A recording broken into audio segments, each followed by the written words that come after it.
Guarding your words. As Buddhists, we must respect the karmic law of cause and effect, and be cautious about what we do, say, and think in any situation. In particular, we should not judge and comment carelessly. This is especially relevant when the Sangha is involved. Without an enlightened mind, we are unable to discern if someone is spiritually accomplished or not. Even in the small valley of Larung, for example, there were, in the 19th century, 13 practitioners who achieved rainbow body under Dudjom Lingpa, a master of the great perfection and treasure revealer. Realized practitioners continued to emerge there in the following centuries. Some of them were well known. Others were hidden, or even intentionally displayed unconventional behaviors against the norms of their times. This is why we should see all phenomena with pure perception and never pass quick judgment and make irresponsible criticisms, especially when our object is the Sangha. If you do not have confidence in a certain member of the Sangha, or have a negative opinion of that person's conduct, you may choose not to follow them, or you may avoid them altogether. This is my sincere advice to you. While we are discussing this topic, I would like to share with you the story of Amorabtok, a monk who used to study at the Larung Buddhist Institute. At Larung, he had followed His Holiness Jigme Phuntsok Rinpoche for more than a decade, and had very strong confidence in His Holiness. However, his usual behavior seemed contrary to what one would expect from an ordained monk. Day in and day out, he loitered and practiced little, causing much trouble for the stewards at Larung. Years ago, it appeared that he could no longer bear the austere life at Larung and returned to his hometown in Ganze. There he got married and had children. His fellow practitioners thought that he had violated his vows and commitments and suffered severe downfalls.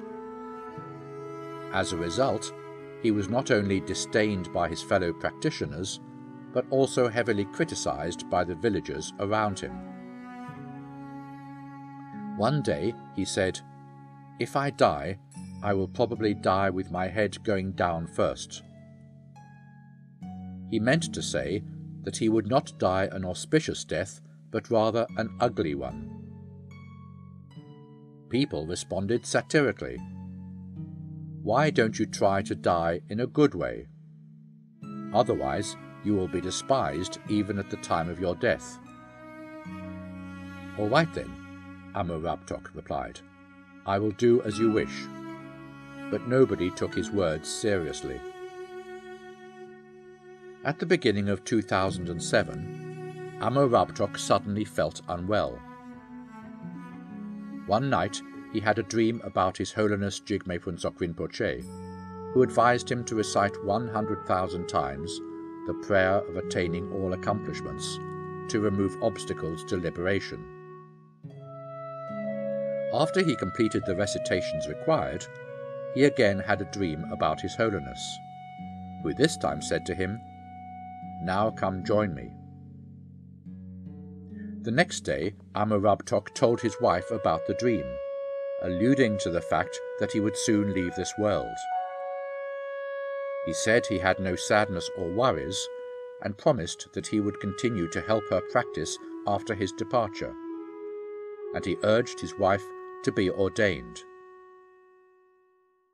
As for their children, he advised her to have them sent to an orphanage in Qinghai, where one of his fellow practitioners would look after them.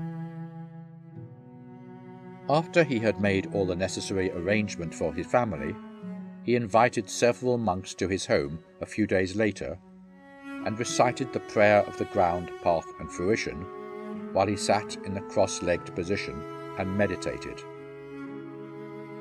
After the monks said the prayer, he opened his eyes and said, "Ah, how pathetic I am. I did not manage to die. Let me try again." So the monks started the prayer again. This time, Amurabtok did pass away. His body remained in the sitting position for 3 days.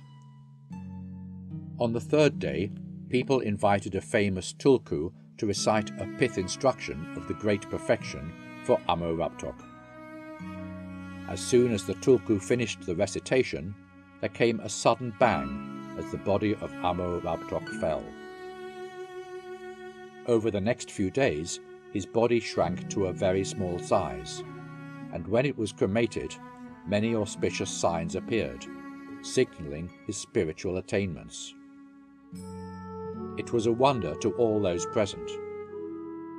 People who used to criticize or slander him were deeply contrite about what they said, but they missed the chance to repent in his presence.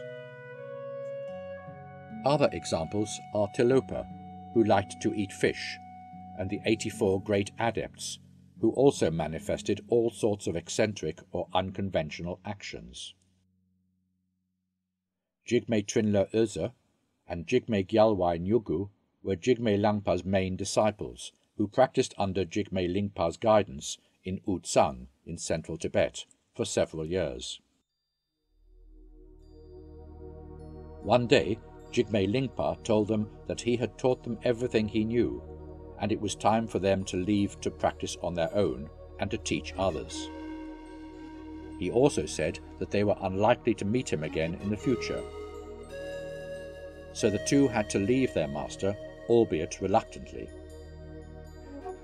Before their departure, Jigme Lingpa advised them to request a long-life empowerment for the great yogi Chögyam Rinzin Chenpo on their way home. "It will be beneficial to you," he said to his 2 disciples. Chögyam Rinzin Chenpo, who had mastered incredibly miraculous powers, was the most recognized treasure revealer in Tibet at the time. Thus, Jigme Trinla Öze and Jigme Gyalwai Nyugu, together with another disciple of Jigme Lingpa, went to see the great yogi. Upon their arrival, Chögyam Rinzin Chenpo was busy babysitting his young, mischievous children. When he heard their request for empowerment, he shouted at them, "Haven't you seen that I can't even handle my kids? Are you here to ridicule me?" It was not until they told him that their master, Jigme Lingpa, instructed them to visit that the yogi finally agreed to confer on them the empowerment. Sitting on a messy pile of household items, the yogi could not find the ritual staff that he needed. So he took a fire poker, wrapped around it a gaiter he untied from his leg, and began to bestow the long-life empowerment. In the middle of the rite, he suddenly remembered that he also needed the empowerment vase. He looked around and took a pitcher as the vase, and took the liquid inside as nectar for them to drink. The 3 Jigmes had no doubt about their master's instruction and the blessing power of the yogi. They drank what was given to them with full confidence. Jigme Trinla Öze even took the whole pitcher and drank all the remaining water inside. It turned out that all of them attained the spiritual accomplishment of Amitayus, the Buddha of longevity, and lived a long life. Jigme Trinla Öze later said that he would not have lived so long if he had not drunk so much nectar at the yogi's place. "Now I cannot die earlier, even if I want to," he said.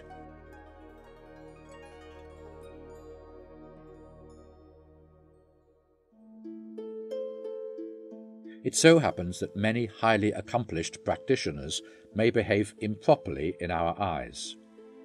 However, our ordinary discriminating mind cannot understand the true nature of their actions. The jewel of the Sangha is one of the 3 jewels in which we take refuge, since our spiritual friends aid us on the path to liberation.